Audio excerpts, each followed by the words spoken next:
You see now. You see, we cannot die. Because we're already dead. We're caught in purgatory. We must confess our sins and cleanse our souls in order to go to heaven, Bruce. Confess! Repent! Repent your sins! Hey guys, welcome back to Spooky Tuesday, a weekly podcast where we're breaking down all of our favorite slashers, thrillers, monster movies, and black comedies on the new scariest day of the week. I'm Sydney Thompson. I'm Monica Height. And I'm Chelsea Duff. So this week we are diving into a very interesting and divisive film called The Lodge. It came out, I think, at the end of 2019 or early 2020, so right before the world ended. And I warned you last week that it was a movie that you'd need a hug for afterwards. And let me give you a little synopsis so you kind of understand where we're going here. This is from IMDb, and it's: a soon-to-be stepmom is snowed in with her fiancé's 2 children at a remote holiday village. Just as relations begin to thaw between the trio, some strange and frightening events take place. God, that's such a synopsis, isn't it? I can't. That's a beautiful little radio voice you did for reading it, too.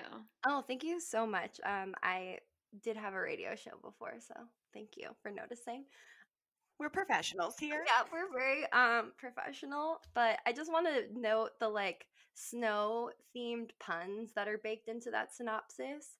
Just as relations begin to thaw. Ah, that makes me want to die. Kind of sets you up for how you want to feel, though, at the end of this movie, because you feel really bad sad. How did you guys feel? I'd seen it before, but what did you guys feel? I did not like this movie. Yeah, I gathered that. I don't know if I liked it or not. I do think it was like a good movie. I don't think it was a bad movie, at least. But I liked the performances, you know what I mean? Like, I thought everybody did a good job. And I thought it was well written. I just don't know, it's like the kind of story that appealed to me necessarily. So that's kind of where I fall on it. But I do love miniatures, and so I will say that was targeted specifically to me. That was an attack. Sydney and I watched it together, and it's on Hulu right now is the time of we're recording, so we were trying out the Hulu watch party thing, and it didn't work at first. The movie started playing for me before it started playing for Sydney. Great Hulu, great job. Yeah, it gave me a 7,000 countdown. It was like, your movie will start in 7,000 seconds. Yeah, my movie was like, you'll start in 5, 4, 3, 2, 1, and Sydney was like 7,815. But it meant that before we realized what was happening, I had watched the intro where they show the little dollhouse and then reveal that it's a dollhouse, and I was like, oh, it's a dollhouse.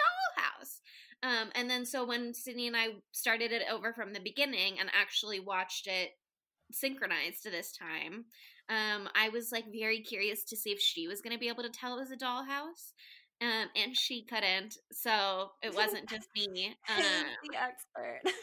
Yeah. Once I saw it again, I was able to be like, oh, okay, I see how this is tiny, but beautiful dollhouse, incredible miniature. I do have a very important question about it, which is when it's going through the dollhouse, you see a gun on the table, and obviously that foretells lots of gun trauma to come. But I guess my question is there a tiny little miniature gun in that dollhouse, or was that scene just thrown in to be pay attention to this dollhouse? I mean, those kids are fucking freaky, so I wouldn't be surprised if little Mia's got a little baby gun with her little baby shrimp and her little baby mom and dad and her and her brother. Any movie that I've seen or show or book that I've read that has a dollhouse that is an exact replica of the home, bad. Horrible vibes. See, you were like, oh, I love miniatures. I remember thinking, God, now I fucking hate miniatures after watching this movie. And I also wrote in my notes, fuck this dollhouse. So I wasn't down. It was very spooky to me. But I also have great miniature work, creepy AF in my notes. I really like, the one thing I will say is, like, good job, little Mia. The idea of having the little, what are they called? The little baby shrimps. What are they Sea called? monkeys. Sea monkeys. I almost said nematodes.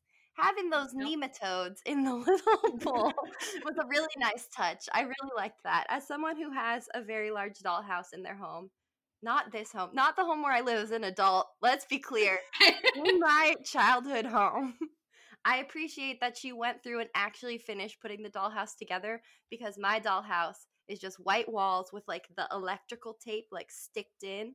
We were going to put electricity in my dollhouse and we never did it. We tried for like 1 week and then we all forgot. Everyone in the home forgot. And so it's just like, it looks like the wallpaper was ripped down and you can see the electrical now. Like, it's kind of also macabre like this.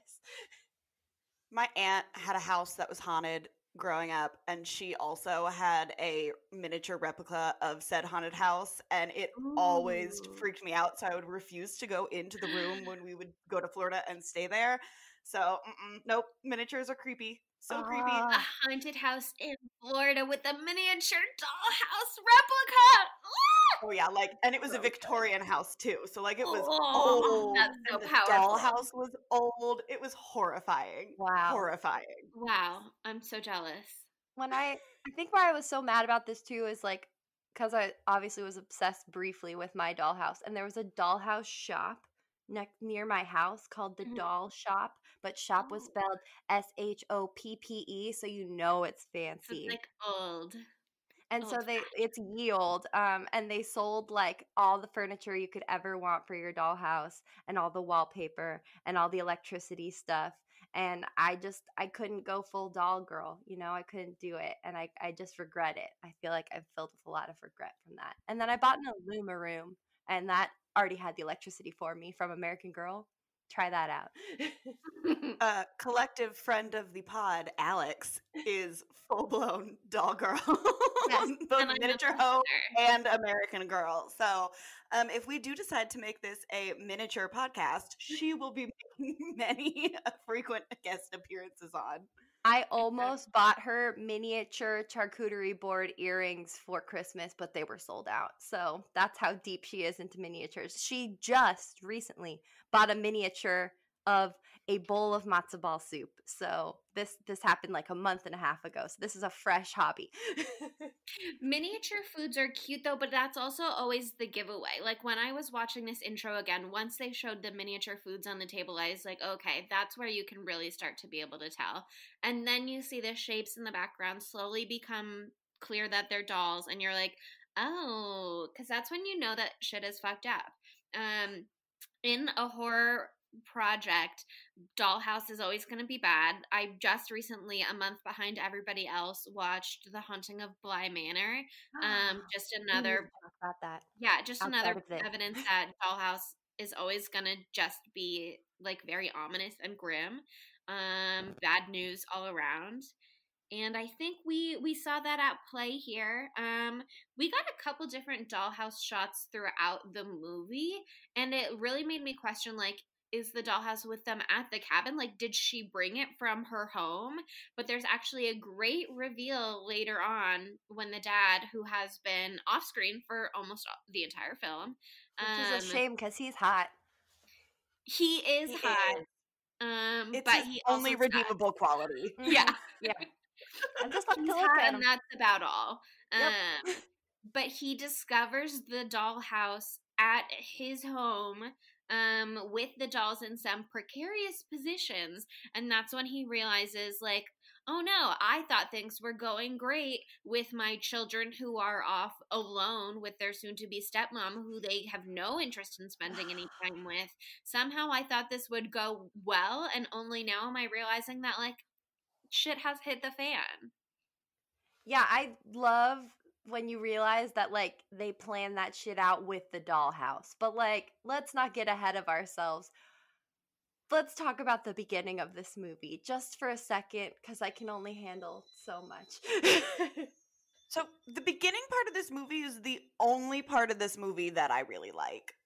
Oh. It's because Alicia Silverstone is in the beginning of this movie, and she is our queen. She is the mom of the two main kids. She's the wife of the horrible dad in this movie, and she sets basically the whole plot into motion. Yeah. And really gets you prepared for how bleak things will continue to be. But she does have an iconic scene where she is just in the bathroom and she's putting on her makeup and she looks very happy, and then all of a sudden just starts uncontrollably sobbing, which I feel like is a big 2020 mood. I don't know about y'all, but for me, I have done that many a time this year.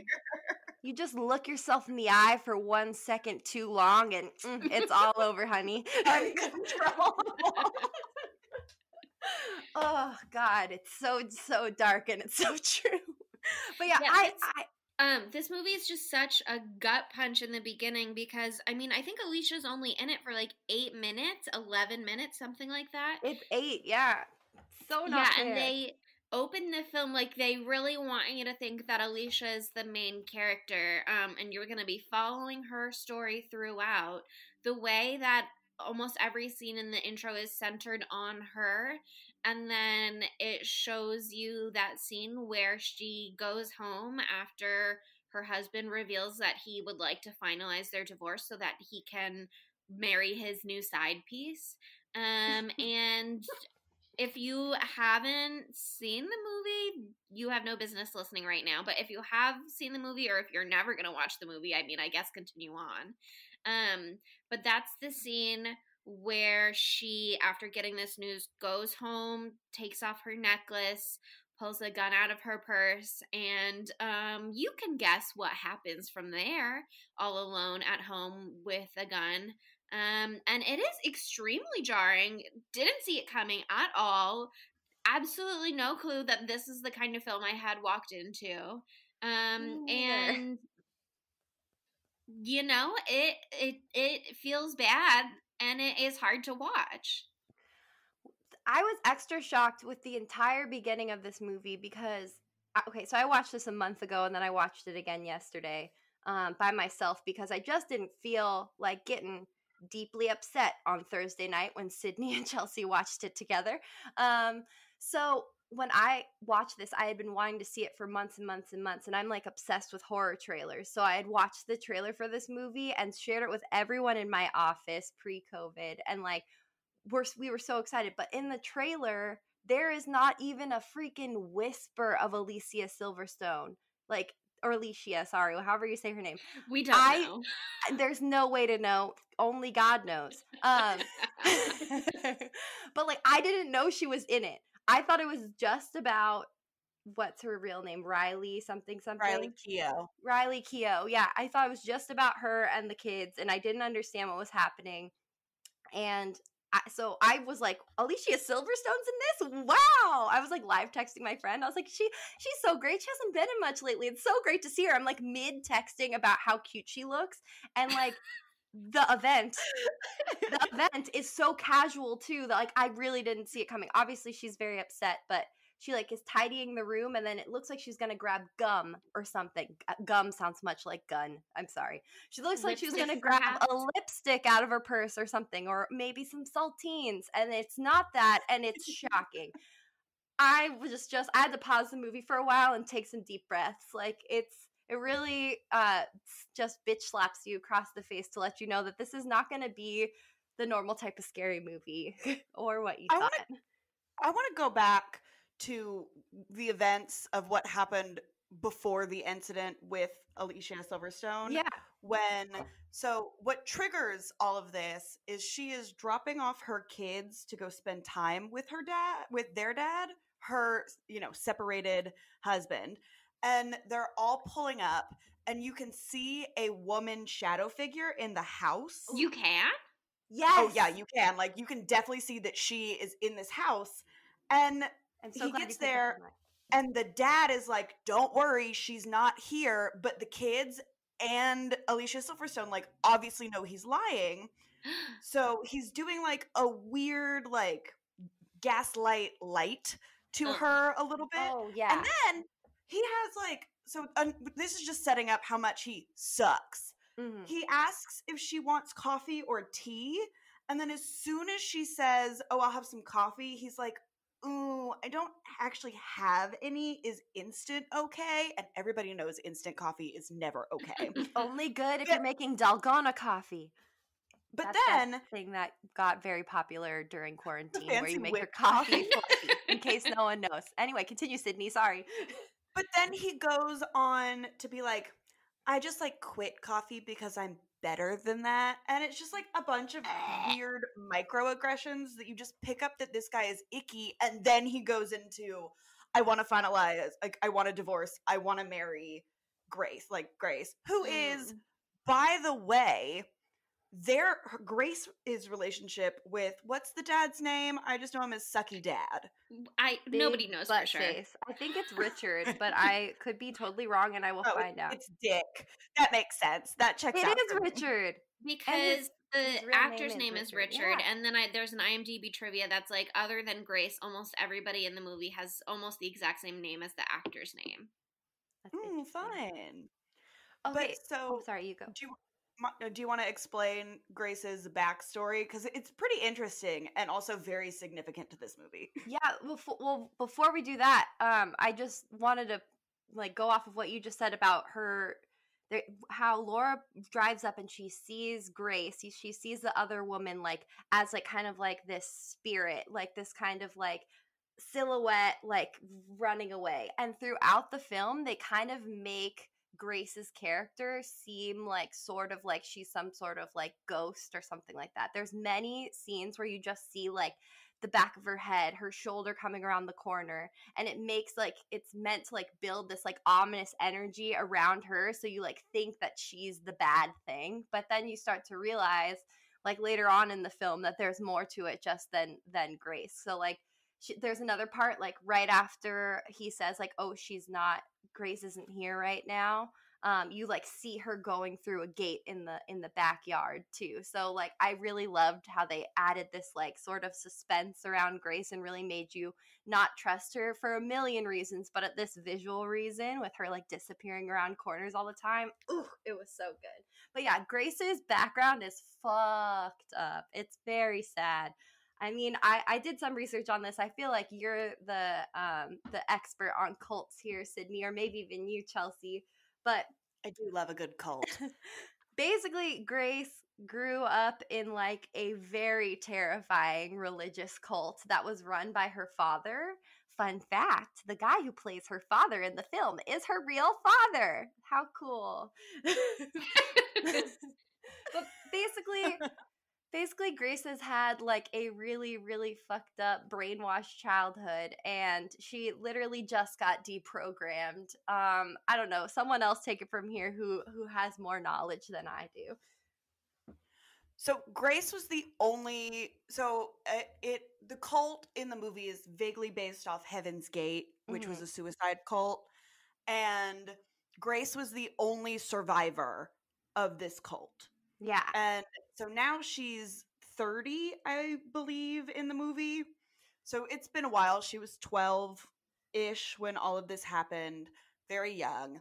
And the sucky dad is writing a paper about her, like an academic book or something about it. But he falls in love and leaves his wife for her, and which is just wildly inappropriate on his part.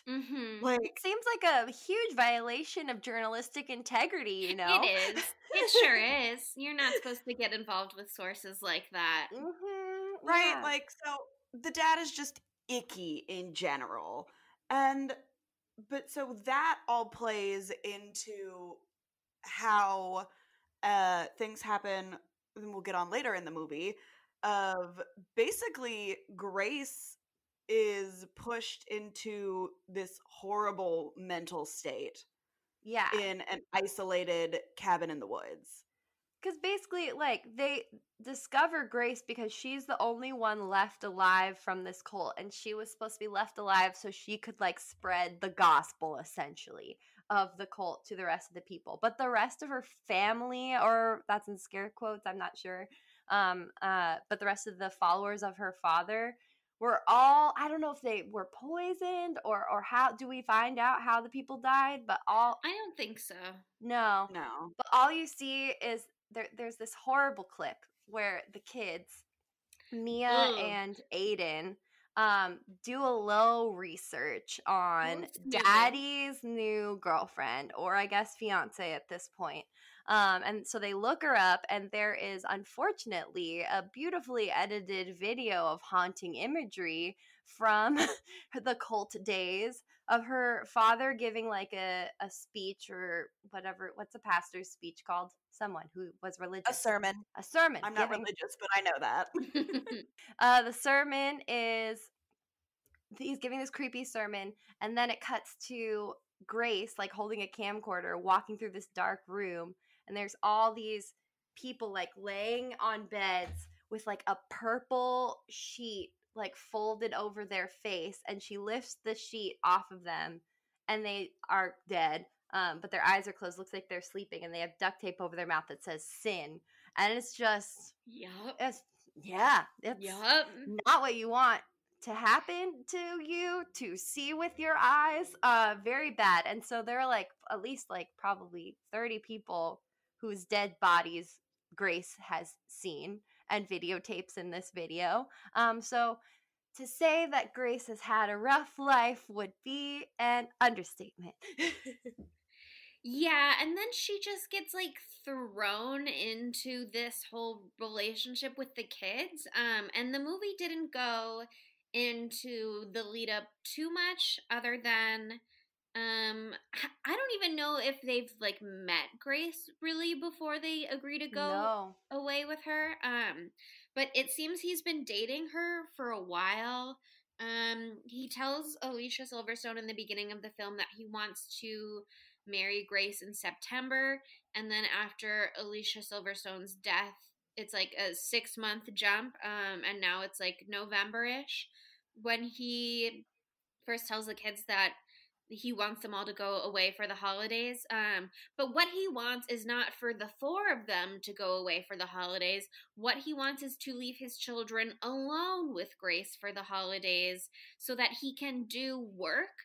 And that just seems like absolutely the worst plan I could ever imagine for anybody in this circumstance. Like, if you're gonna be a new stepmom, even if like you have never had any trauma in your life and you're like the most sunshine and roses person in the world, and you're like so excited to be a stepmom, and you're like, I have worked at 14 daycares and I'm a teacher, and so I know all about child development and how to whatever.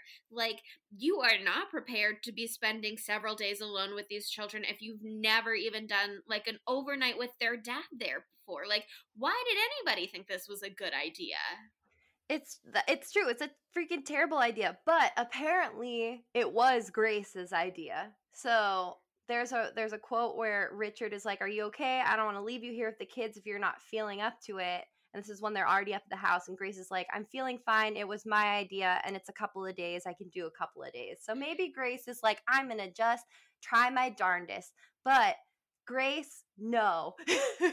Richard should have shut this shit down, because like it's only been 6 months since their beloved mom died, and now they're gonna be it's their first Christmas without their mom. Christmas without their mom. Christmas, and you're gonna force them to be alone with the new like wife to be for like 4 days, like leading up to Christmas. Like, no, that's so much undue pressure on the kids to be nice when they're obviously going to be feeling crappy, and they're going to be probably on their worst behavior, because that's part of the way people deal with grief.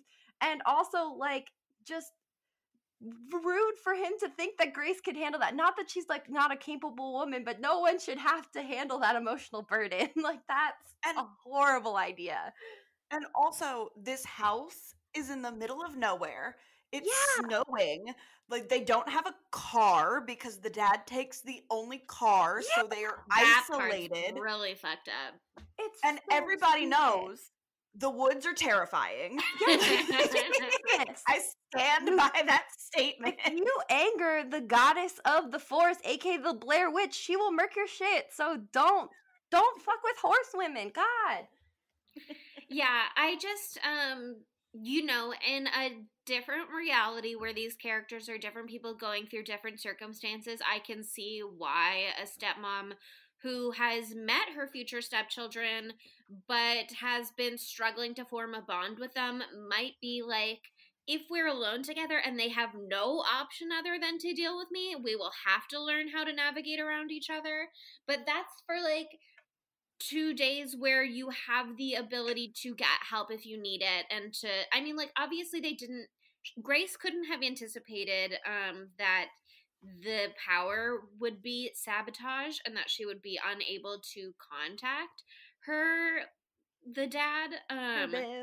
Yeah, but like, there's no reason why they should not have had a car with them. You know what I mean? Like, that's absolutely poor planning. You're in the middle of nowhere. It's winter. You're practically snowed into this cabin. Like, I don't know. I just feel like there's a million ways things could go. What if there's like a fire or something? You know what I mean? Like, what if there's any kind of normal emergency that could happen? You need to be able to get help even if you can't call for help. Like, if there's a freaking blizzard like there was, that could knock out the power. The generator could freeze over, or it could be faulty. Like, any of those things could happen, even if we're not living in a world where it's also a horror film, okay? Like, that shit just does happen. You know, when the dad is still there, Grace falls into the freezing cold water because the ice breaks. Like, what if the kids happened and she needed to go somewhere? Yeah, you know, absolutely. Like, they should have taken 2 cars. What if she got pneumonia from that shit? Which, like, I'm shocked that she didn't. Like you might not know the day you leave, which is the day after your girl falls into a giant ice puddle. But, like, also another thing that was just really freaking frustrating is that I get it, Richard, you want to bury yourself in your work because you got a lot going on. But also, you could say to your boss, hey, I need an extension on my deadline because my ex-wife just died and it's my kid's first Christmas since then. So maybe I don't need to work on Christmas Eve and the 3 days leading up to it. Maybe I need to spend some family time. Come on, Richard, priorities, sir. Also, there's power at the cabin. Why can't he be working there? Yes. Bring a Wi-Fi extender. He does try to call his boss and is like, I can't come in, blah, blah, blah, blah, blah. And she's like, no, I'm fine. He does try to do that. But again, but it shouldn't have been on Grace to be like, I need help. You know what I mean? Right? He knows the circumstances of her life. He knows what she's been through. He knows. And he knows his kids don't like her. Like, you gotta have some kind of buffer. They made that abundantly clear on Thanksgiving. Oh, this was also kind of a Thanksgiving movie. I guess we could have done that too. This is a great in between Christmas and Thanksgiving. It's really got all the holidays in it. Which is exactly where we are. Exactly. Wow. It's true to life. But yeah, I mean, Richard, I want to punch you in the face. But this movie, just, you think it's already fucked up, but it just keeps getting worse. So let's backtrack 5 seconds before we get to the house. Talk about Laura, aka Alicia Silverstone's funeral. Can we really quickly discuss the black fucking balloon thing that they did at the funeral? Oh, yeah. That was... First of all, really, Alicia would hate that. Yes. Do you know how many turtles will die? That is the first thing that Chelsea and I said to each other when we saw that. Would be like, Alicia would have hated this. Especially because earlier in the movie, there's some scene, and I don't remember what it was, but it was like Alicia talking to her kids and was like, you can't eat these things, you can't eat these things. And I was like, haha, Alicia Silverstone putting her real life food restrictions on her movie kids.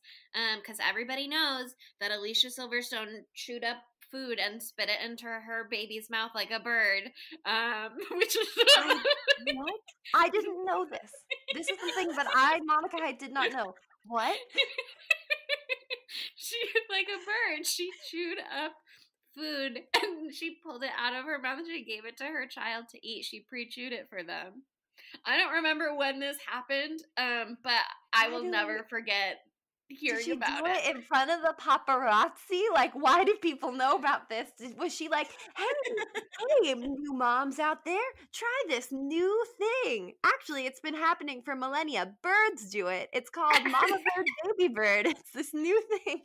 It was in a video, I think that she posted herself. Well, she's committed and she believes in her methods, and we respect that. And then she, like, defended herself when people were like, that's weird. Anyway. But so Alicia Silverstone is all about nature.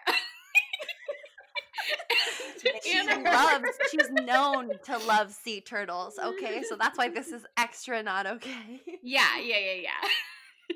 Also, just like poor little Mia trying to send her mommy like doll up into the sky is the saddest thing I've ever seen in my life. And someone should have told her she'd need multiple balloons to make that happen. Like another failure from Richard. But that is just like another metaphor for her freak out later in the film. Because when they get back from the funeral, you know, the daughter's just losing her shit. I guess Alicia Silverstone's character was religious, maybe. We didn't really see it. She had crosses on the wall all over the place. And that nun picture was hers. All of that religious. Oh, and it's at the cabin, yeah. But did you see anything in the intro of the film? Yeah, I don't know if in the bathroom there's one, but in the scene right before it happens, right behind her, there's a cross. Okay, got it. Yeah, made out of white roses, very tacky, but we still love her. Oh, beautiful. Anyway, so she's religious, I guess, and her daughter has picked it up from her, or at least knows that Alicia Silverstone is religious. And so she's very concerned about Alicia's soul, because per some interpretations of the Bible, blah, blah, blah. Essentially, they believe that suicide is a sin, which is, you know, further tied in this film with the suicide cult with the duct tape sin over their mouths, which dark, awful, horrifying. But so it leads the daughter to be like really freaked out that her mom isn't going to get to go to heaven, which just was made worse when she tied a little balloon to the her mom doll to send it to heaven, and it immediately sank to the ground. Just like scary, awful metaphor. Can you imagine how emotionally crushing that would be as a child? You're like, I'm trying to make this right. It doesn't happen. Just awful. Ugh. I think sin and repentance is like a huge, like, underrunning theme in this movie. Oh, yeah. Because everybody except for, ironically, Grace has committed, like, a huge sin. You have the dad getting into the icky relationship and breaking up his marriage. You have the mom who, you know, kills herself. And then you have the kids who are just little horrible. Demons. Deceitful little demons. Like, they truly break this woman. Arguably, Grace did get into a relationship with a married man who had a family, but considering her circumstances, I'm not going to put too much blame on her. It's his responsibility as a husband and parent to shut that shit down. And also, as a journalist and as an author, to not be putting the subject of one of his books in that kind of situation. That stuff happens with, like, therapists and their patients all the time, and it's a recognized phenomenon where someone who's been through trauma will often like project feelings, romantic feelings, onto somebody who's caring for them. And it is your job as the authority figure to be like, this is not appropriate, and to, if you're a therapist, sometimes even like sending them off to a new therapist, you know what I mean? Like, you boundaries, people, boundaries. But Richard instead was like, what if I fucked this vulnerable woman? And then he did. I hate you, Richard, even though you're hot. Oh, he is hot. Okay, but one thing I wanted to bring up is the directors of this film, and I'm gonna butcher their names, and I really don't want to. So where did I have them written down? Okay, so there are these two directors called, and their names are so cool. Oh my god, Severin, like Severus Snape, Severin Fiala, and Veronica, but Veronica with a K. France. Fancy. And they're a director duo that have done another movie that I've seen that we have to cover on the pod, but we have to do it a long time from now because a lot of people have seen that movie, and it's called Good Night Mommy. And it's foreign language. I think they're Swedish. Oh God, I will look it up really quickly and correct myself if I'm wrong. But this movie has like kind of been called like the American bootleg version of Goodnight Mommy, because like it has a lot of the similar themes. But like I have to give it up to these two directors though, because they do such a great job of weaving in all of these themes and these tiny like almost Easter egg type things to like build tension. Like I said before, with the making Grace seem like she's a ghost and things like that, but also just like all of the imagery in the funeral, all of that, it's just brilliantly horrifying. And so this movie Goodnight Mommy, like very similar energy. Basically it's like this mother, something happens to her, or she goes in to get like a facelift or something, but either way she has like this full face surgery thing happen where her whole face is covered by bandages, and her two twin sons start to think that she's an imposter and start trying to figure out if she's really their mom or if she's somebody else. And so it's like very similar kind of energy where they like show on its head. Where they show children in this different light. And one of the directors, Severin, said, the problem is when kids are either really evil kids or pure angels. And we feel that real world kids are sort of in between or both. They're innocent, but they also do bad things. We show things as we feel they are, even if it's kind of taboo. And I feel like that totally works for this film because like at the beginning you feel so deeply for Mia and for Aiden because they just lost their mom who was their world, and they're obviously so messed up in such different ways. But then they go and they take that energy and they turn it into pure freaking gaslighting torture, and it's unbelievable. Yeah, that feels that's a really good quote. And you know, this movie, and I was going to say real life situations like this. I would say real life situations like this, aside from the cult stuff, you know, it's of course really easy to blame someone like Grace for breaking up your family, even if it's not 100% Grace's fault, even if the dad is the real one to blame. But it's way easier to blame the person you don't know than your parent who you love, who you trust to take care of you. Especially in a situation like this where the dad is now the only parent they have left. Of course, they don't want to hurt their relationship with him, even if they're mad at him, even if they're going to be kind of a bitch to him as well. You know what I mean? Like, that's still their dad, and they need him in their lives because that's their parent. And Grace, they're just like, she can go though. So Bye. Yeah, so while it's not her responsibility to be like good to these children before she's coming into their lives as their stepmother, of course they blame her. And the movie sets up like that aside several reasons for you to dislike her off the bat too, which is really interesting because I mean, even after we got the cult reveal footage, I was like, that's creepy and that's awful. But I was like, Grace kind of sucks though. Because they show her like getting in the car with the kids and she just like sits there facing forward for like several beats too long before turning around and saying hi to them, where it makes her feel just like absolutely emotionally detached from these children. And then you get to the cabin and she's like dragging her suitcase, banging on every step as she goes up the stairs. And you're like, bitch, pick up your suitcase. Like, it's not that heavy. Kathy did say that. Yeah, there's like several moments like that.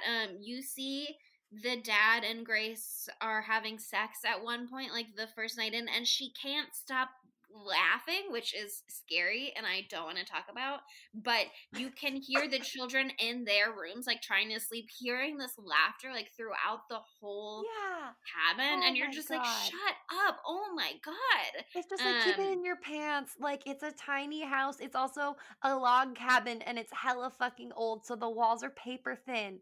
Please. There's no insulation. Seriously. Oh god. Yeah, I mean, after that is the part where you start to get more sympathy scenes for Grace, like when she's trying to skate out to be with her man and his children, and she falls through the ice, and she doesn't, I mean, she's wearing the mom's beanie, and it's like, whose beanie did she think that it was?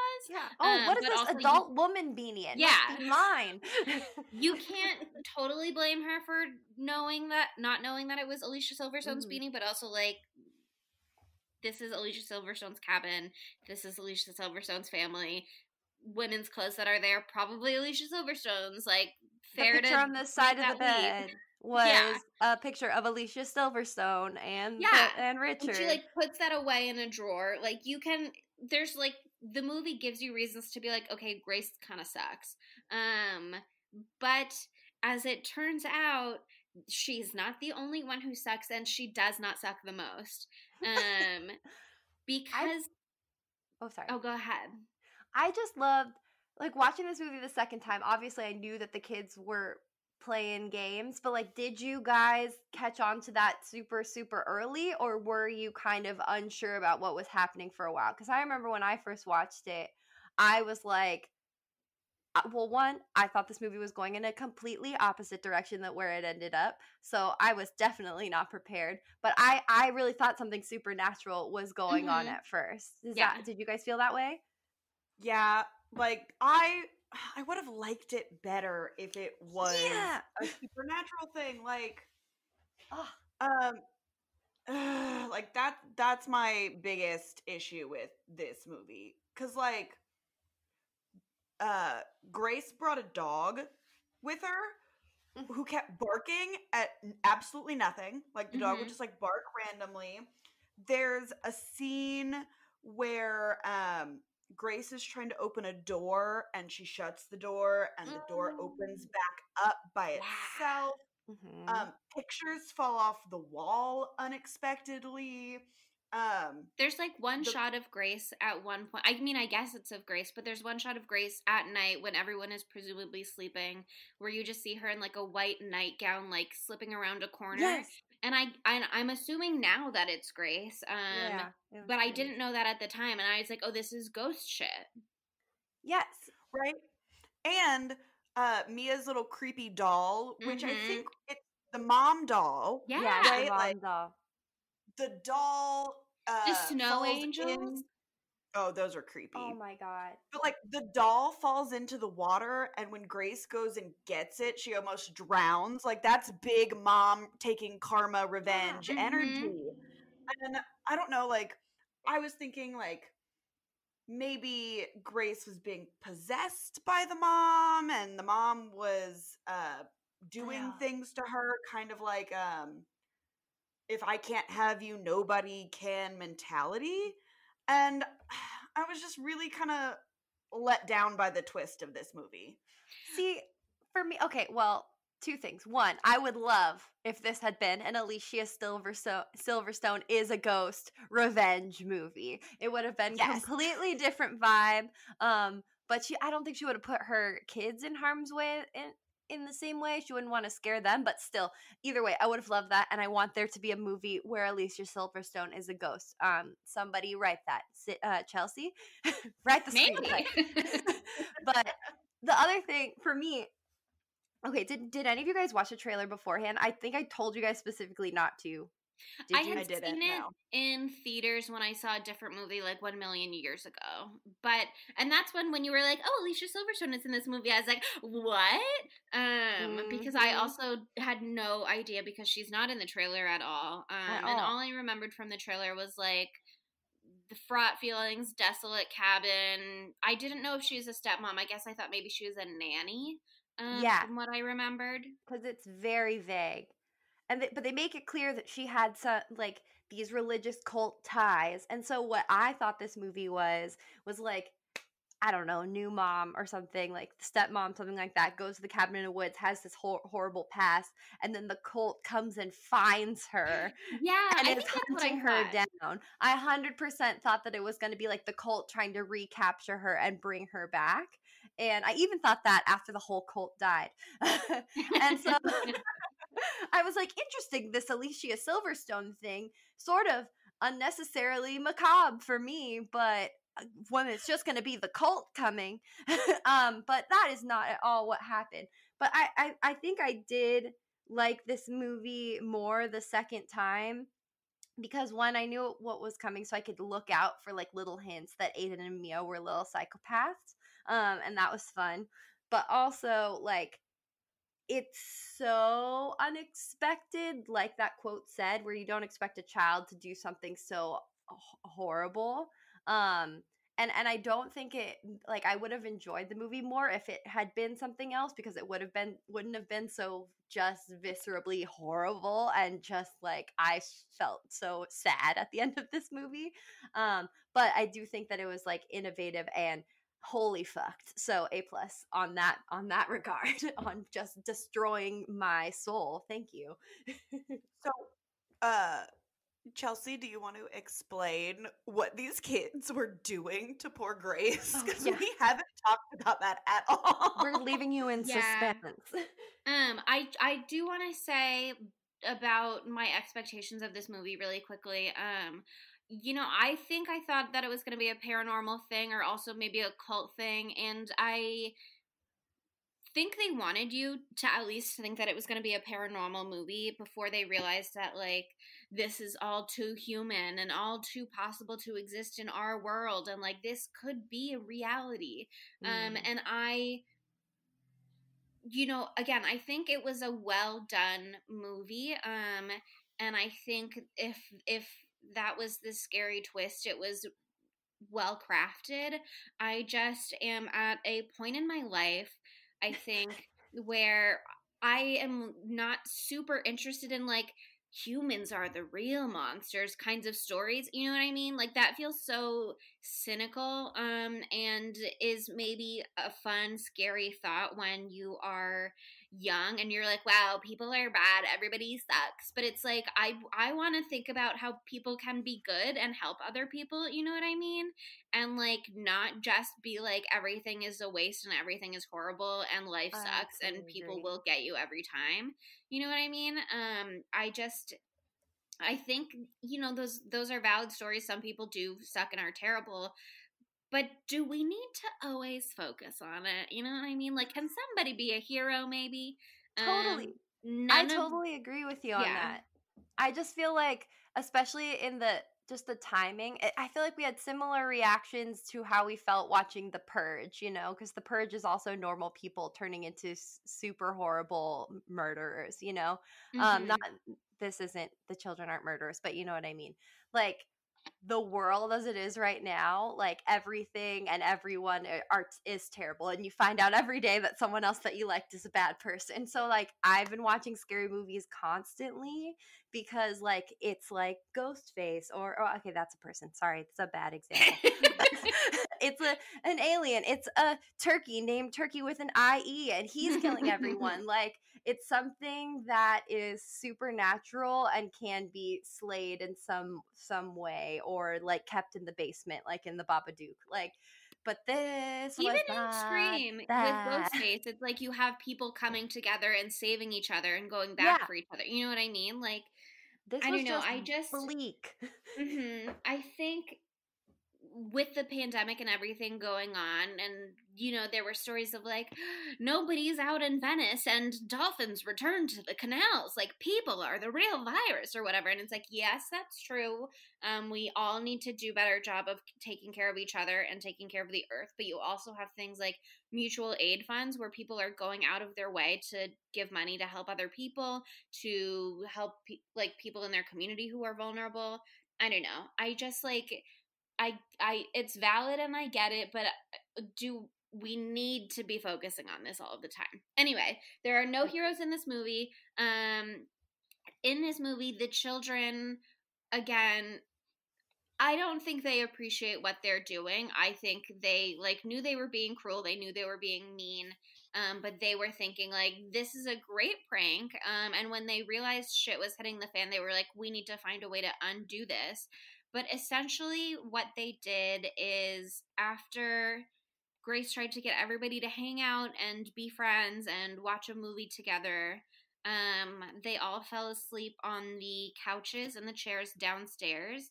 And in the night, the children went around and they shut off the generator, so the house would lose power and everybody's phone would die, sort of. And they hid all of the food from the refrigerator. Like, they opened the fridge and it's empty. They took away, like, all of their clothes and they hid it.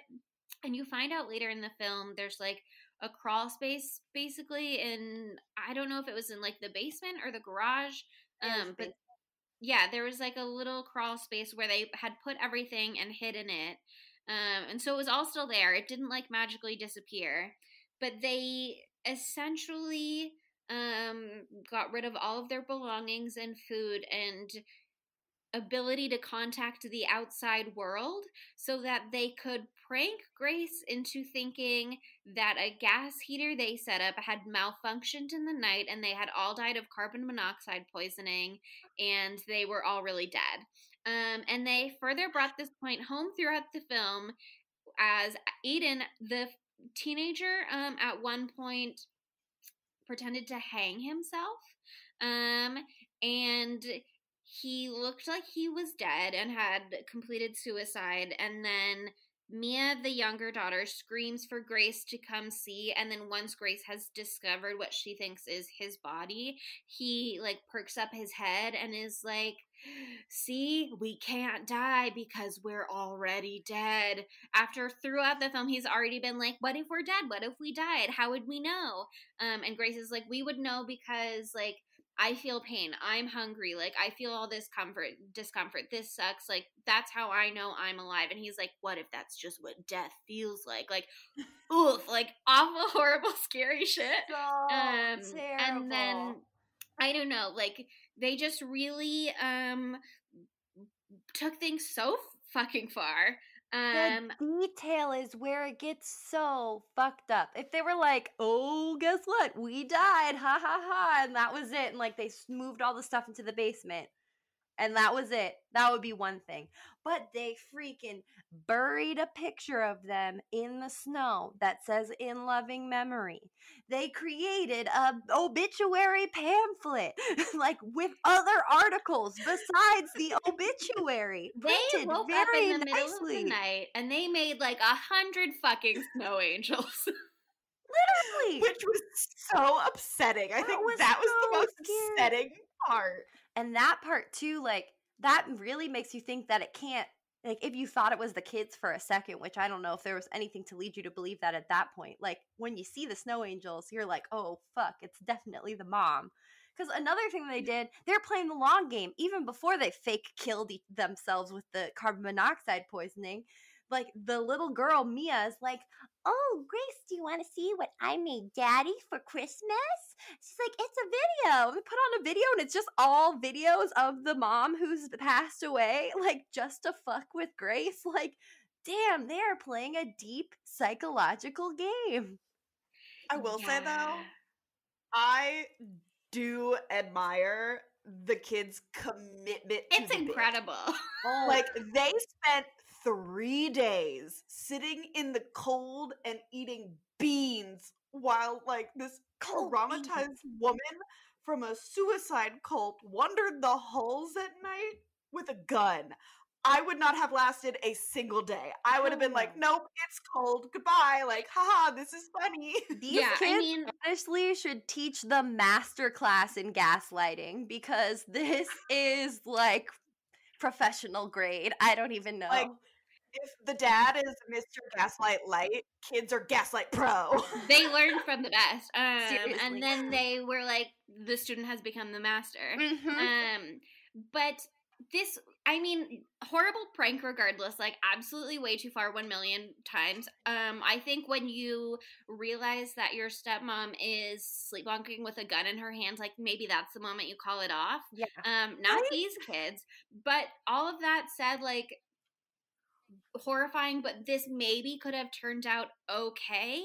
But one of the things that they took from Grace and hid from her was her medication, which she, again, maybe they didn't, I mean, they're children, so they definitely didn't appreciate her mental state and where she is in her recovery. Yeah, they probably just thought it was an antacid. Yeah, the dad also didn't know because she like hid her pills from him at one point earlier in the film. But they hid her pills, which we don't know what kind of medication they are, but you can imagine that she has been through a lot in her life. And under such psychological stress, she is having really scary dreams and really scary visions, and is kind of getting trapped, not in this very purposeful delusion that the kids created for her, but also her own recollections of sermons from her dad, and like thinking she sees him, and like this scary moment where she has a dream that she's like underwater in the ice and her dad is like pulling her down. You know what I mean? Like, she's got a lot of stuff on her plate to deal with. And maybe if she had been able to take her medication and call her therapist on the phone, she would have been okay. You know what I mean? But like, nope. And just, you can imagine how things spiraled from there. Oh man, it's the part. Okay, I want us to all say what was the most fucked up of their little prank, like the little minutia of their pranks. For you, like the most fucked up one for me is when, and it's kind of subtle, is like throughout the whole movie, like during this period where they're convincing her that they're in purgatory, like you hear like this like organ music that would be played in the church. You hear the sermon of from the dad saying creepy shit about repenting and whatever. And for me, I was like, oh, this must just be like a movie thing. Like the movie is playing this as a callback to the video that we watched at the beginning of the movie. No. They were playing it. These little fucks were playing the video on a speaker from the attic. So poor Grace thinks that she's just having these flashback memories, but in reality, it's literally playing out loud in the home. Oh my God. I just want to slap these kids, but like not actually. I won't hurt children. But God.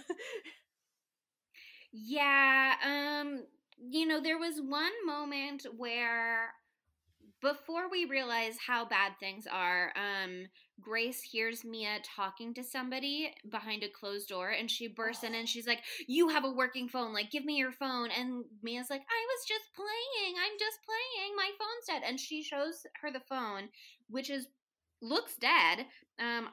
Mia must have just like hit that power button real quick, or maybe it died literally in that moment while she was on the phone with her dad. But we find out later, okay, there's a moment where you're like, Grace's phone has been dead for like 2 or 3 days now. She's clearly not talking to Richard. Why hasn't he been like, something's up, and driven the fuck out there immediately? Like, you go 12 hours without hearing from the person who's watching your children, who you know your children doesn't like. I'd be on the road. But you find out that Mia's phone really was working, and she really has been in contact with her dad this whole time. I still would be very concerned if I couldn't reach Grace, you know what I mean? but I guess you can Yes. imagine and extrapolate that Mia is like, things are going great. Grace is just over here. Don't you hear her in the background making dinner, whatever? I don't know. Like, Grace says hi. yeah, like you can imagine that this dad, who clearly does not want to be that hands-on anyway, is like, I'm happy to let things be whatever they are as long as someone is telling me they're okay. But I don't know, we will give him the benefit. Who could ever imagine that it would go, that what was actually happening was going down out there? That's just unbelievable. Honestly, me. Like, if I could It's like, get a hold of somebody, like, dead in purgatory. like, I would not be trusting my own damn kids. Like, I'd probably know them too well. I'd be like, nope, you are probably up to no good. Like, I do not trust this. Like, this is something that I would consider doing for funsies, you know, like, spice up a nice family trip. My God. I don't know. I think that the phone is maybe not the most fucked up part of the prank, because the prank is so fucked up in a lot of ways, including the fact that they kept changing all of the clocks to say January 9th instead of like December 22nd. Brilliant. But that phone part in hindsight fucks me up, because when we watched the movie, I didn't know yet. And I wrote in my notes where I was like, okay, if Grace is being a bitch to these kids who she's like trying to get on board with, you know what I mean? She accuses me of having a working phone. Mia doesn't have a working phone. And then she just like stomps away. I was like, Grace, apologize to Mia. I wrote in my notes, Grace apologized for accusing me of having a working phone. And then it turns out Mia did have a working phone. Grace didn't need to apologize. Like, I don't know. In hindsight, that made me so mad, because it was They gaslit you, Chelsea. Yeah, it was so early on in the film that I was like still not willing to like acknowledge or I didn't realize where things stood. And that absolutely was not like Grace was right at that point for already freaking out, essentially. My least favorite part about the prank was poor Grady the dog. Oh, yeah. Okay, that's the worst part. That is the worst part. At least that wasn't intentional, though, right? Right? I don't think so, but I don't know. I don't think it is. It's never made fully clear. I know Mia, like, that's when Grace is determined to walk to find somebody, and she ends up making a big circle and coming back to the house. And when she comes back, she finds her dog, who's been missing, is now frozen to death. And it's just, that's when I think the kids are like, we've taken this too far. We've got to be like, it's a prank, like, because Mia is like genuinely upset about this dog. Yeah. And Mia said earlier in the film, like, she wants a dog for Christmas, she wants a puppy, you know what I mean? Like, yeah, we didn't really see her interacting with Grady too much, I don't think, but I don't believe that she would have hurt Grady. I mean, I am willing to absolutely believe that as a child she left the door open and Grady got out, and she was not concerned about it, you know what I mean, in a way that an adult would have been. But bad. That's bad. Very bad. And Grady got too much screen time, so you knew he was not going to end well. This movie was not going to end well for Grady. The more a dog is on screen, the more likely he is to not have a great ending. If your dog is in a scary movie, your dog's gonna die. Like, don't bring your dog anywhere. That's the moral of the story. Keep it in a safe environment. Like me, I only keep BB on my bed. That's all the only place he goes, and he'll live forever. Sydney Prescott in Scream 3, her dog didn't die because she didn't take him with him. He's got to stay in probably a nice kennel and was safe. Thank you, Sydney. You should teach the masterclass on keeping your dog alive in a horror scenario. Yeah, Anyway, I mean, Grace has gone to try to find help. She finds Grady. She brings her frozen popsicle dog home. And that's the moment that really is just too far for her as she, like, sits on the porch holding her dead dog, who was, like, the dog that essentially helped her recover from all of the cult stuff. Like, she tells Mia earlier in the film her dad never let her get a dog or any kind of pet, and she got Grady for herself as a present after everything. And so, you know, like, this is essentially like an emotional support dog for her. And so that's like the a moment that things symbolism are of really her. too far. Yeah. It's a symbolism of her, like, freedom from that life. Like, she literally says that almost word for word, you know? So when the dog dies, she's like, wow, I really am dead. And everything my dad told me was true. Like, God, it's horrible. It's really horrible. And then she's just, like, sitting out in the cold, about to get hypothermia once more. And that's the moment when the kids realize, like, oh shit, the dog is dead. Grace is gonna die if we can't figure out how to get her inside and under a blanket and the heater back on. Stakes are real now. We're not just terrorizing somebody. We might actually kill more than one living creature at this point. And that's when they try to be like, we were just pretending. We didn't die, Grace. I didn't hang myself. None of it was real. Can we just go inside? And it's like, no, things have gone too far. You have passed the point of no return already. You have broken Grace. A while ago, really. Again, once I discovered that my stepmom was sleepwalking with a gun in her hand, I think that's when I would have been like, way too easy for her to pull the trigger at any moment accidentally, way too easy for this gun to go off accidentally. I'm gonna give her pills back. You know, that's the moment I think that you gotta go, shit's too real now. But also, they didn't do that because they're children. They stole everything, but they didn't steal the gun. Sorry. I don't know if they didn't know the safe combination, maybe because they're children, so of course you wouldn't tell it to them, even though it was literally 1, 2, 3, 4, 5. 3, 4, 5. The dad did not care about these children's safety at all. Not even a little bit. So instead the code is 1, 2, 3, 4, 5. And so you can imagine that whether or not the kids knew that, they would have been able to figure that out. That would be the first thing I would try. But, you know, so again, it's like you can kind of reason that that was something they didn't anticipate coming into play. And that once they saw that it was, maybe they didn't know if there were bullets in it. If you're a responsible gun owner, theoretically, you're supposed to keep your ammo stored separately from your gun.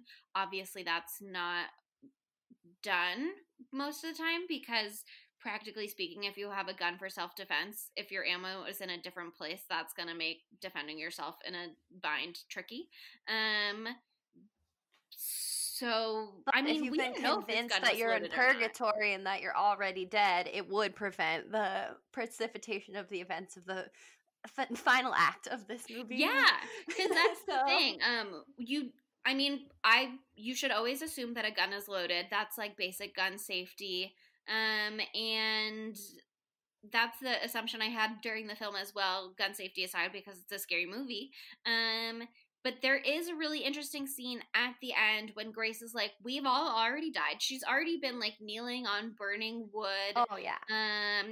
That's when they know it's gone, that she's completely gone. And they just barricade themselves upstairs in the attic. Yeah, that's when they're like, we basically just have to sit here and pray at this point that the dad is going to get back in time when he can't reach us because Mia's phone is now dead. And so now he's in communication with nobody. But he gets there and it's too late essentially, because she's already decided that whatever is happening in purgatory, she has to like help see them through to the other side. So she has to finish the repentance and she has to finish the acknowledgement of sin, and she has to essentially guide them into the afterlife the way that the cult taught her to do. But she doesn't have any poison with her. She just has this gun.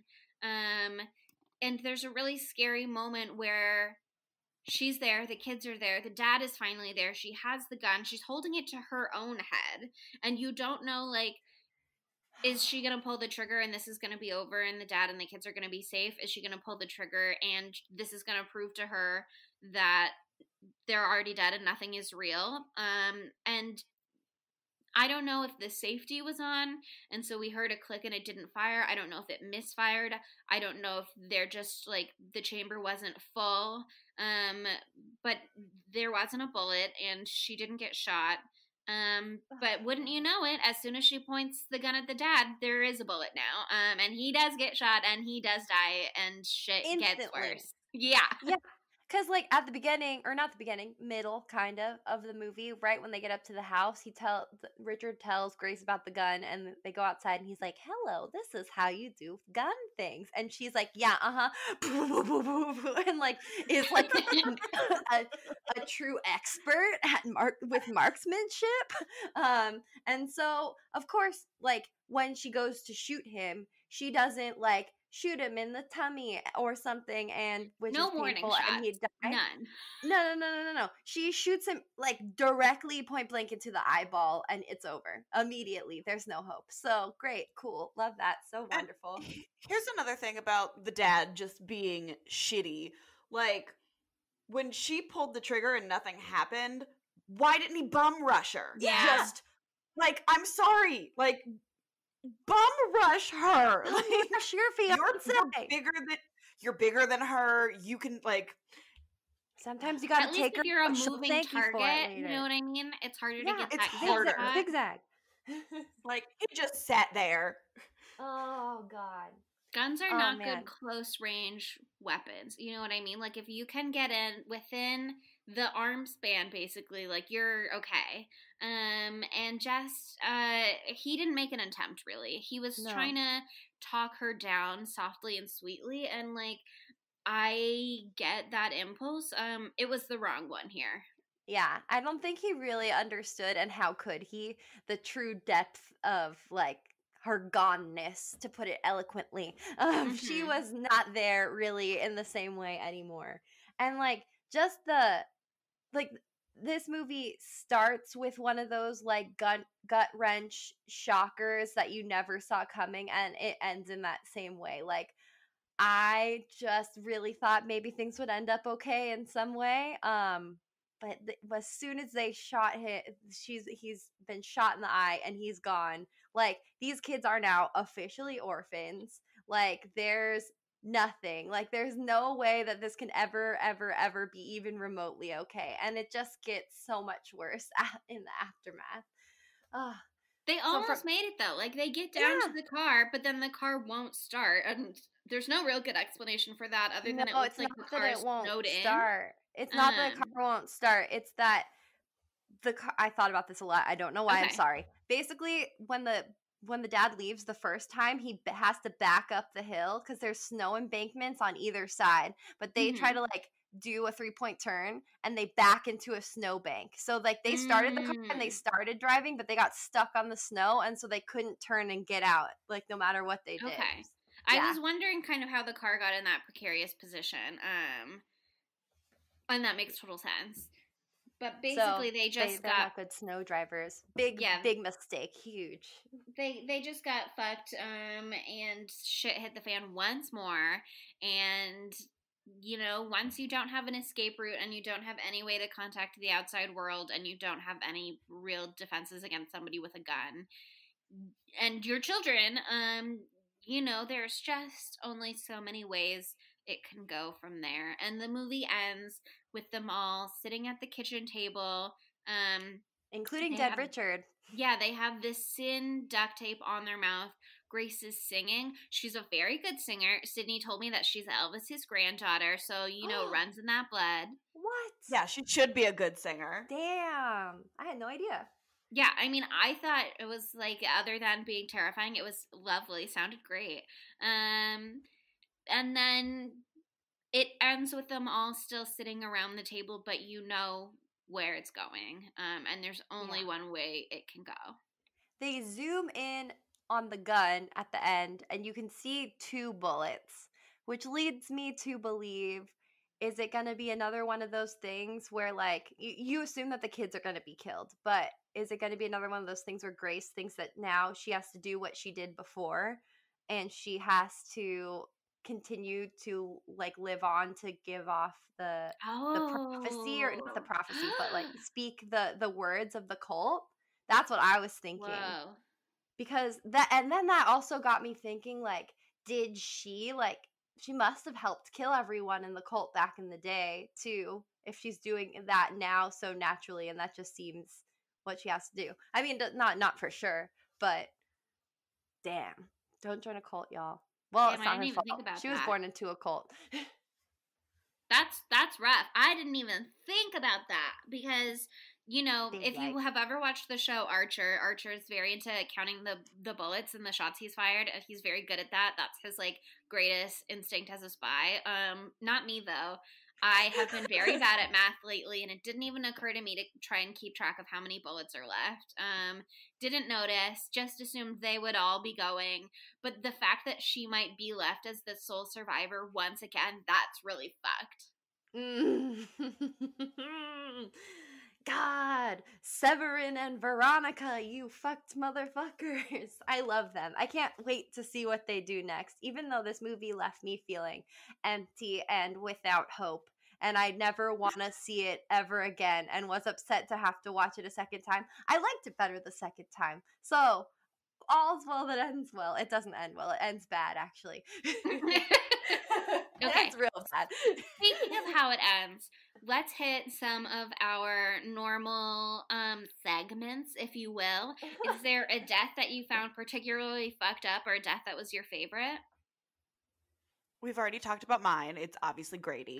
Like, he it was just, I hate when the animal dies, especially, it's always so unnecessary. Yeah.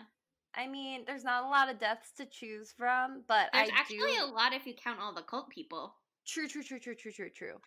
Deaths that you see occur in front of your face. There aren't that many, but I guess I loved Richards. Hard to say those words, because, like, I kind of a little bit was like, yeah, you stupid idiot.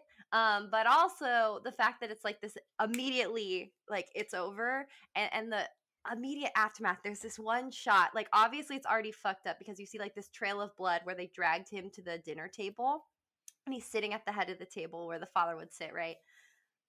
But there's this shot right before the end where they show the table from behind his head, and you can see where his brains are coming out.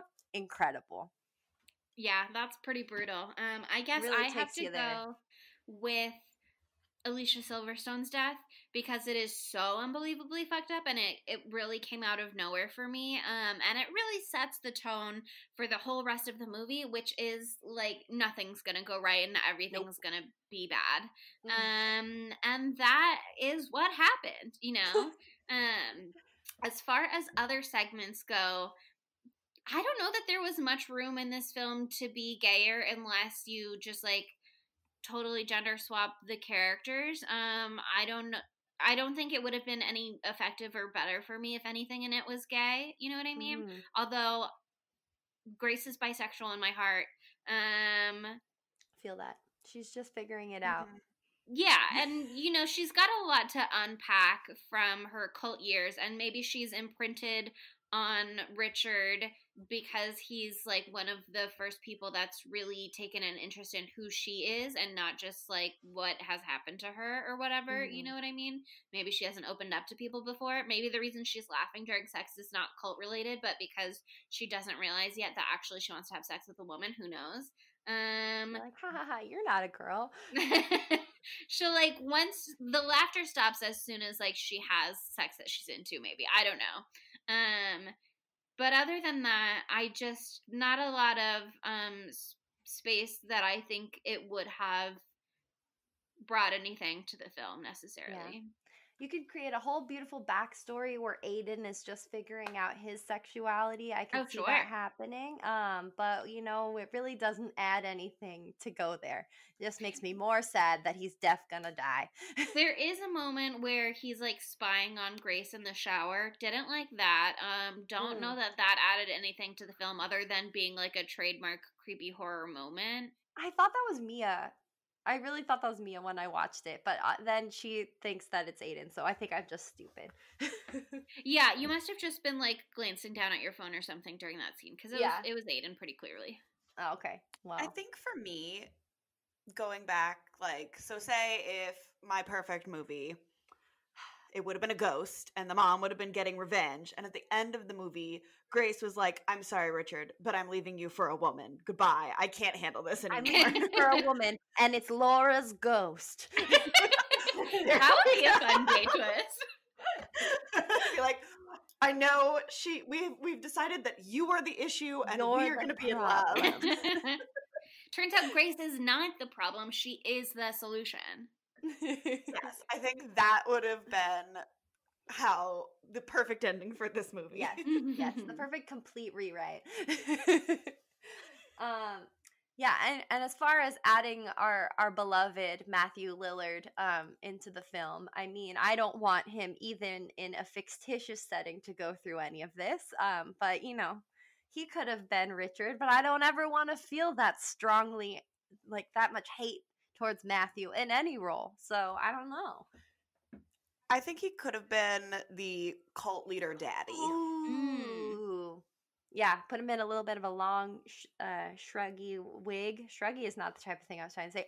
Shaggy wig is what I was trying to say. We do not know proper words on this podcast. I got to the Scooby-Doo pun, okay? So it just takes time. It's early in the morning. I thought, you know, if you really just want to have a little cameo for fun, he could have been one of the cult members where Grace, like, pulls the shroud off of him, and then you just see Matthew Lillard's face appear underneath it. That would have been a fun little Matthew Lillard moment. But other that than would have that, been too sensual, though. Those were, like, very sexy little purple satin sheets, you know what I mean? They were, like, slowly pulled off and, like, the duct tape on the mouth. I don't know. Matthew Lillard with duct tape on his mouth that says thin is a whole lot of visual. Like, there's a lot for me to unpack there with my therapist.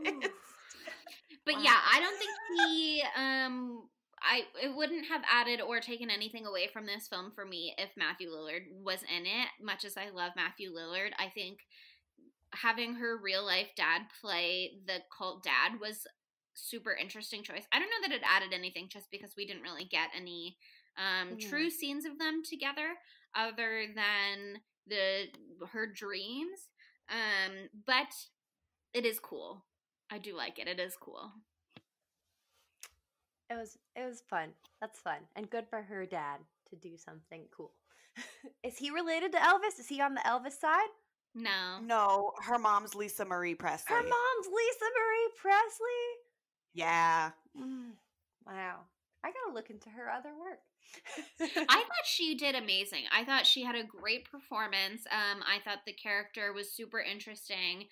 There is like a lot of really good work that she did. I don't know, like even the things that make her unlikable in the beginning, once you are more fully appreciative of everything that she has been through and is going through still and is going to go through over the course of this movie, you can understand like why some things are fucked up and why her social interactions are like not chill.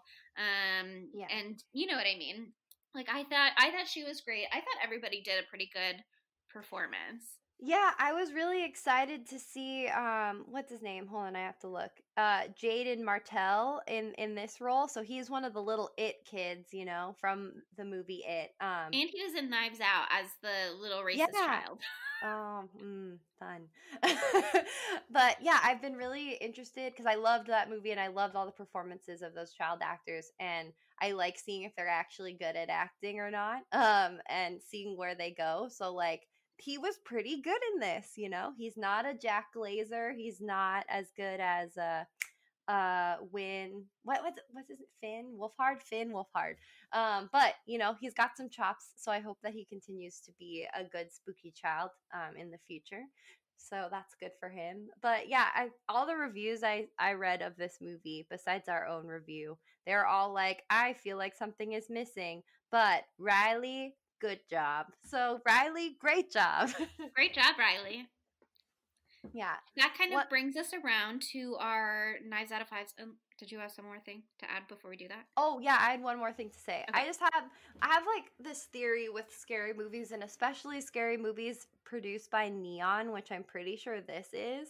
I've had a lot of experiences with them where like I think they're really good, but they always think there's something that is just like left out that makes, maybe it's just that all their movies are really bleak and I feel empty and dead inside afterwards, but like a lot of their movies like just don't hit that note that I was looking for. But also with this movie, I feel like it falls into that classic thing that happens like almost every year where like it's the bootleg version of a really really good movie. So I feel like this movie had a lot of similar traits and themes, not an exact replica at all, but to Hereditary, which is like absolutely incredible. And like it's like the other sides of the coin for that. Like for example, this happened with A Quiet Place and Bird Box. It's like the exact same idea but with a different sense. And A Quiet Place was freaking amazing and Bird Box was just okay.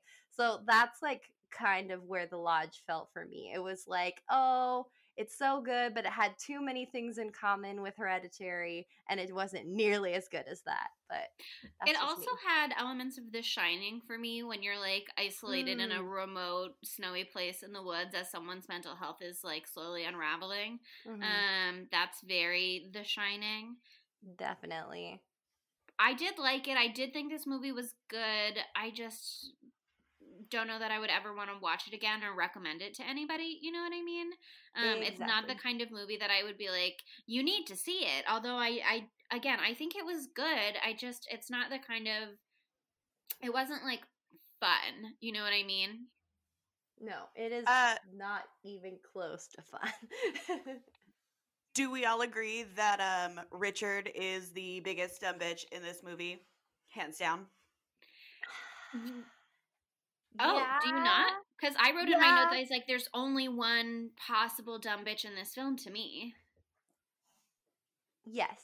It's Richard number one, but I also just want to like sit Aiden down and be like, you need special help and please go seek it. Everybody in this movie should be in therapy. 100%. But it's just like, he's a child, so I understand. But also, like, we know it wasn't Mia the brainchild behind this. This was Aiden's doing with a little help, sprinkling in with Mia's help. With her dollhouse. But what if it was actually Mia? It was her dollhouse. Evil mastermind. She showed like remorse. She's the only one who showed like actual like remorse in the film. Like Aiden does a little bit, but mostly when he's scared. Like she goes and she's like, "It's my fault that Grady died. I'm so sorry." Blah blah blah blah blah. You know. So okay. But she did go and be like, watch this video of my dead mom to make you feel terrible about yourself. So, you know, everyone has faults. I think the kids absolutely have dumb bitch behavior. I think Grace has some dumb bitch behavior, but I just don't think that they are dumb bitches. You know what I mean? No, because I don't think they bear the full burden of responsibility for what their actions are. I totally agree. And at the end of the day, the fact that Richard left his kids in a cabin that is literally miles from civilization in the middle of a snowstorm by themselves with no exit plan is unforgivable. Yeah. Unforgivable. Yeah. Just, what is this? Amateur hour? Come on. Every decision that he could make wrong, he did. He got involved with his source for his book that he was writing. He brought that woman into his life, destroying his marriage. He broke the news to his ex-wife that he was getting married again before he was even divorced. He introduced that woman to his children in absolutely the wrong ways. He apparently, I missed it, but apparently lied about her being there in the beginning when she was there. And then he was like, tough shit, kids. I know this is your first Christmas, and you explicitly said that you don't want to be spending time with Grace, but I am going to be leaving you alone with her. Like, just so many things wrong even before you get to the cabin itself. You know what I mean? Yeah. Totally. Just a lot that was, and then somebody falls through the ice and you're still just like, they're fine. Nothing could go wrong here. Like, this no. house is just on the banks of a giant frozen lake and someone already fell in. Like, that won't happen again. Come yeah, on, I mean, dude. I think everybody in this movie makes dumb bitch decisions. I just think there's really only one true dumb bitch here. It's Richie. Sorry, boy. It's gotta be him. Mm-hmm. Richie Rich. I'm sorry I gave Dirty him a nice Dick. name. Dirty Dick is a better one. Okay, so knives out of 5s. One, I just want to say before we do this, I am sorry I put you guys through this, but I also want to say that I also didn't want to watch this again because I was so upset. But also, I feel like we learned something, so there we go. Yeah, I think I was the one that suggested this movie just because I was like looking for movies that we didn't have to pay to watch again. Because, you know, watching a movie every week where we're all renting it separately so we can watch it, and then also with our OG spooky crew, sometimes we're renting movies. Those $3-4, it adds up. It adds up. So we were looking around to see what was already accessible to us. That's how I was like, oh, The Lodge is on Hulu. I wanted to see that when I saw the trailer. Why don't we do that? Monica was trying to be like, I don't know. And I was like, it's on the schedule now. I was like, can we wait a month We're doing it so I can forget my trauma? And then I was like, you know, it is a Christmas movie, so bring it on. Yeah, bring it on. We were planning on doing it in January initially, and then we were like, but it has Christmas, so we bumped it up in our schedule. Bite the bullet. That said, on IMDb, it does have a 6.0 out of 10 rating. On Rotten Tomatoes, it has 74% fresh from critics, which is really interesting considering it only has 51% from the audience, which makes it rotten. And so it's interesting to me to see that critics liked it a lot more than moviegoers liked it, and that the IMDb rating kind of fell in the middle of the road there. What did you guys think? Well, for me, like I read a lot of the critics' reviews, and like I was saying earlier, they were like, something falls short in the film itself, and it does feel like a cheaper copy of Severin and Veronica's earlier film Goodnight Mommy. But Riley's performance just like blew them away. So I mean, I wasn't so like wowed by her. I am in retrospect because she's related to Elvis. No, that's not the only reason. She was really good. But I don't know. I just love how the little details, and I love these two directors, and I feel like it's just an absolute brain fuck. But I never want to see it again ever in my entire life, and I feel sad. So I'm gonna give it like a 3.215 out of 5 knives because I feel like it could have been better, but you know, just really make me cry. Thanks, guys. Yeah, that's kind of where I fall too. Again, I thought it was a really well done movie. I see what they were going for with making you think that it's paranormal in the beginning so that they can reveal that, like, the true evil is the evil we enact on each other as people in society, blah, blah, blah, community, blah, blah, blah. Just not necessarily, again, it was good. It was well done. I didn't dislike it, but it wasn't fun to watch. It's not that I like regretted watching it, but I also didn't particularly like enjoy myself. Like, was I captivated? Yes. But I wasn't experiencing joy in any way. And so for that, I don't want to give it too high of a rating because, again, wouldn't recommend it, probably wouldn't watch it again. Thought it was great, but not for me. So I would also give it like 3 knives out of 5s. All right, I'm glad we're on a similar page here. All right, Sydney, what do you think? My knives out of 5s. I told you I didn't like this movie at the very beginning, and I still don't like this movie. I wasn't scared. Like, I just was not scared. So I'm giving it a 2 out of 5 knives. Sure, that's fair. I understand. Because my thing was, it was like, I really liked the beginning of this movie, and then as soon as we figure out the kids did it, I just lost all emotional investment in this movie. Just like, I was like, and I love the shots and the music in this movie are so good. True, But so I just true. like, I don't know. It wasn't the film you wanted it to be. No, it was not what I wanted. It was not what I expected, and I was just overall let down. Like, I will not recommend this movie to anybody. I'm never gonna watch it again. Well, thanks for still giving it a 2.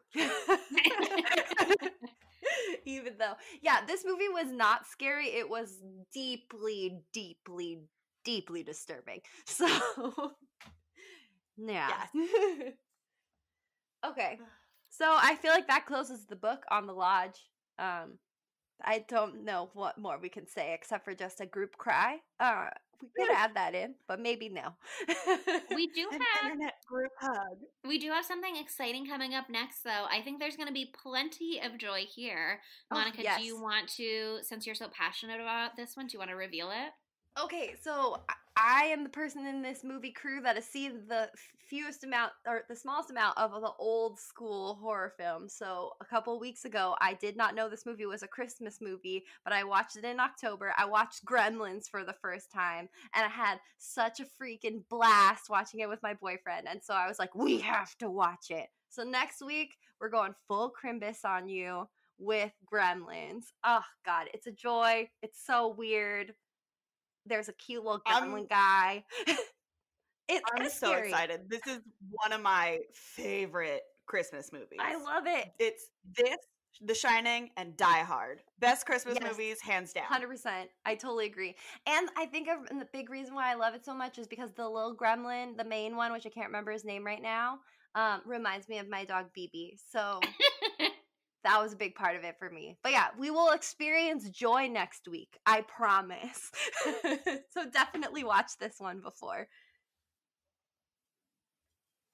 If you liked this episode, please rate us on Apple Podcasts. 5 out of 5. 5 knives out of 5s. Write something lovely. If you didn't like us, please don't ever go on Apple Podcasts ever again.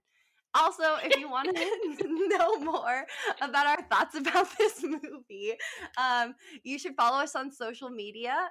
We are on Twitter and on Instagram at spooky_Tuesday. And our underdog platform with the most subscribers is our Facebook page. So follow us there at Spooky Tuesday Pod. Yeah, thanks for listening. Bye. Bye. Spooky Tuesday was created by Monica Height, Sydney Thompson, and Chelsea Duff, and edited by Sydney Thompson. Our gorgeously spooky tunes are all thanks to Tamara Simons, who you can follow on Instagram at Captain Tamara, and our podcast art is by Mary Murphy, who you can find on Instagram at the_moon_OMG.